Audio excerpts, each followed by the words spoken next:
Skipper Klaas-Jelle Kofferman van de FD 281 zal het nog uitvaren, maar wil eerst weten waar het bemanningslid Jeroen Christian hem verstoppen had. 18 uur lang. Dit is zijn hut en vermoedelijk... Jezus. Hier dus verstopt. Onbegrijpelijk. Zaterdagmorgen heeft de technische recherche heeft hij beslist 2 uur aan het werk geweest. Vingerafdrukken, kleren doorzocht. Drinkwater, knakworstjes. Ik wist niet eens dat je die koud ook lekker konden zijn. Dit had hij bij zich, dus dan gaan we een blik met ham. Bizar. De 34-jarige Christian had nog een paar boetes staan in Nederland. Omdat hij verwachtte hier dat de politie hem opwachtte zo in Haas, verstopte hij hem. Zo vertelt hij op de Belgische televisie.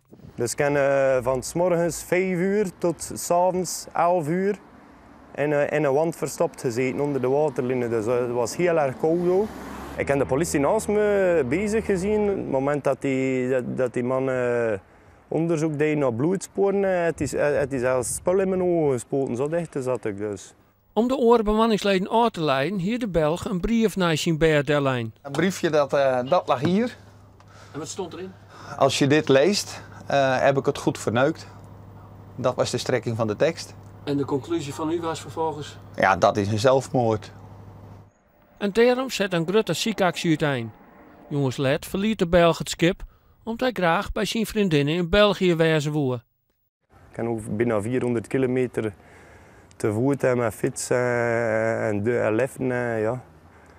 Ja, dat is voor tussen geraakt, maar ik voelde me maar veilig in België.